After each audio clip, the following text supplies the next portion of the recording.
আসসালামু আলাইকুম গাইস।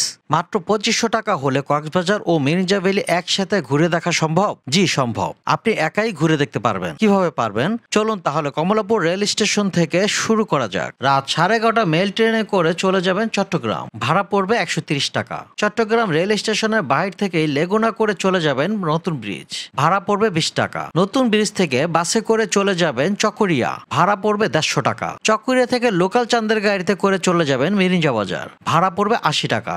আর এই মিরিঞ্জা বাজার যাওয়ার পথে আর্মি ক্যাম্প পড়বে, সেখানে 1 কপি ভোটার আইডি অথবা জন্ম নিবন্ধনের ফটোকপি জমা দিয়ে যাবেন। আপনার বাজেট যদি বেশি হয়ে থাকে, ঢাকা থেকে আলীকদম যায় শ্যামলী অ্যানা ট্রাভেলস অথবা হানিফ বাসে উঠে পড়বেন। আলীকদম যাওয়ার পথে মিরিঞ্জা বাজার নেমে যাবেন। ভাড়া পড়বে 1100 টাকা। মিরিঞ্জা বাজার থেকে নাস্তা করবেন, খরচ 50 টাকা। তারপরে ট্রেকিং করে রিসোর্টের উদ্দেশ্যে রওনা দিবেন। রিসোর্টে শুধু রাত ও দুপুরে খাবার প্যাকেজ করবেন। দুপুরে খাবার 250 টাকা, রাতে বারবিকিউ 250 টাকা, টেন্টে রাত্রি যাপন 250 টাকা। আপনার যদি বাজেট বেশি হয়ে থাকে তাহলে পুরো প্যাকেজটা 950 টাকায় নিয়ে নিতে পারেন। পরের দিন সকাল 10টায় চলে যাবেন মিরিঞ্জা বাজার। বাজারে রাস্তা করে নেবেন, খরচ পড়বে 50 টাকা। মিরিঞ্জা বাজার থেকে লোকাল গাড়িতে করে চলে যাবেন চকরিয়া। ভাড়া পড়বে 80 টাকা। চকরিয়া থেকে বাসে করে চলে যাবেন কক্সবাজার লিংক রোড। ভাড়া পড়বে 80 টাকা। লিংক রোড থেকে অটোতে করে চলে যাবেন কলাতলি লাবণী বিচ। ভাড়া পড়বে 20 টাকা। সমুদ্র সৈকতে ধাপাধাপি করে গোসল করার পর 20 থেকে 30 টাকার বিনিময়ে ফ্রেশ পানি দিয়ে গোসল ও চেঞ্জ করে নিতে পারবেন। দুপুরে 150 টাকা লাঞ্চ করে নিবেন। সারাদিন বিচ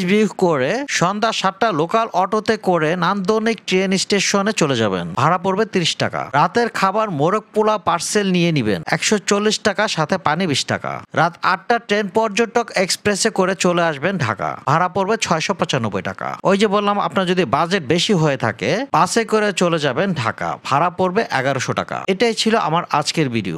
ভালো লাগলে বন্ধুদের সাথে শেয়ার করবেন এবং অবশ্যই সাবস্ক্রাইব করে বেল বাটন ক্লিক করে দিবেন। সুস্থ থাকবেন, ভালো থাকবেন। আল্লাহ হাফেজ।